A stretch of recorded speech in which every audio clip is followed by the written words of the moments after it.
The air in the French Alps is usually crisp, clean. But in the hamlet of Le Haut-Vernet, the air feels thick. It is a place of stone and shadow, where the mountains don't just loom. They watch. There is a particular kind of quiet here. Heavy. Suffocating. A silence that settles into the valleys, and refuses to leave. It is the sound of something hidden. A secret, pressed deep into the soil. And in the summer of 2023, that silence swallowed a child. Émile Soleil was a child of the sun. 2.5 years old. Golden hair. Bright eyes. The kind that are always searching. Children like Emile live in small discoveries. A rock on the ground. An insect on a leaf. A path that leads somewhere new. But the world he visited that summer was not a playground. It was remote. Quiet. Ancient. A tiny alpine hamlet called Le Haut-Vernet. A cluster of stone homes perched high above the valleys of southeastern France. Population, barely 24.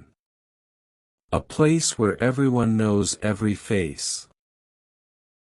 Or so they believed. Emile was visiting relatives. The Vedavini family. A large, traditional, deeply religious household. Private. Reserved. Neighbors described them as devout. Structured. Old-fashioned. The family patriarch. Philippe Vedavini was the grandfather. A trained physiotherapist. A man known for discipline. Routine. Order. But on July 8, that order fractured. And within minutes, panic would take its place. It was late afternoon. Around 5:15 p.m. The summer heat hung over the mountains. Heavy. Still. 2 neighbors later reported seeing the same thing. A small boy walking along the narrow paved road that cuts through the hamlet. Alone. Tiny hiking shoes on his feet. Moving slowly. Curiously. Like a toddler exploring the edge of the world. No one stopped him. No one felt alarm. Because in villages like this, children wander. And strangers rarely appear. But minutes later, Emile was gone. Completely. Within hours. The quiet village exploded into action. Police. Volunteers. Rescue teams. Helicopters thundered above the valleys. Search dogs combed the terrain. The surrounding mountains were not simply searched. They were dissected. Specialized drones scanned the forests. Thermal cameras swept through pine canopies. Investigators mapped every slope, every ravine, every abandoned structure. Even helicopters broadcast recordings of his mother's voice. Echoing through the valleys. Calling into the wilderness. Emile, we are here. But the mountains answered with only one thing. Silence. In most missing child cases, investigators find something. A footprint. A fragment of clothing. A scent trail. But here, there was nothing. No DNA. No confirmed direction of travel. Tracking dogs followed Emile's scent along the village road. Then the trail stopped. Abruptly. No continuation. No descent into the forest. No climb into the hills. Just, gone. For investigators, that kind of disappearance creates a terrifying question. Did the child wander into terrain so harsh that nature erased every trace? Or did someone take him? Autumn passed. Winter buried the mountains under snow.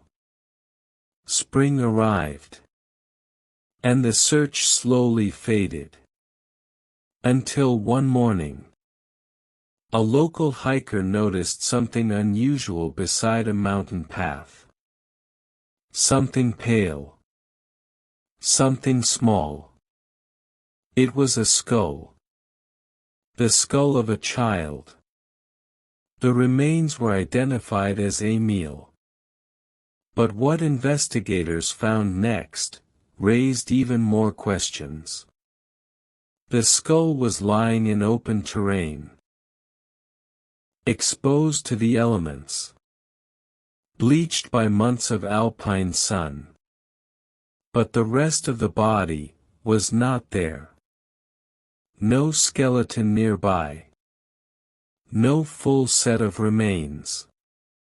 Just the skull. Days later, search teams discovered additional items scattered nearby. Clothing. Small white shorts. Tiny shoes. Still intact. Still tied. Forensic experts immediately began asking the same question. How could a body disappear so selectively? Some investigators considered wildlife activity. The region is home to foxes, birds of prey, and occasionally wolves. Animals can scatter remains across wide areas. But predators rarely leave clothing untouched. They rarely remove bones from garments so cleanly. Another possibility is environmental movement. Rainwater. Soil erosion. Gravity.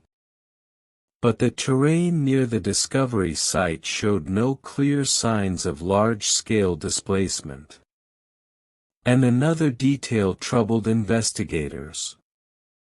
The soil beneath the skull did not show strong decomposition traces. Normally, when a body decomposes in one place, nitrogen levels in the surrounding earth spike dramatically. That chemical signature was weak, which suggests something unsettling. The child may not have died where the skull was found.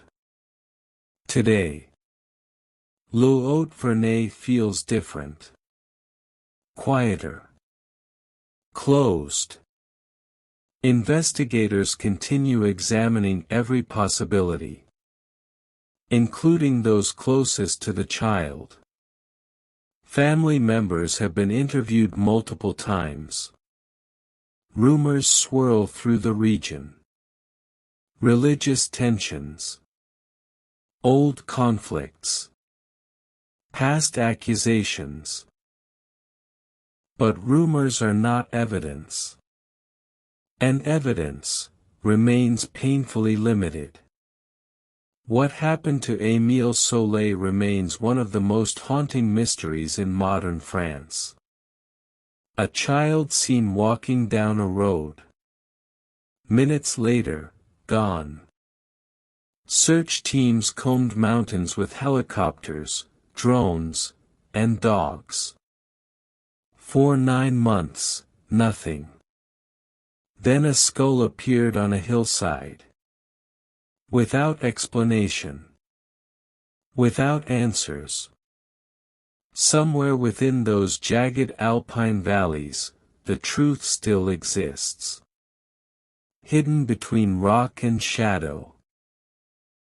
And the mountains of Haute-Loire are still keeping their silence.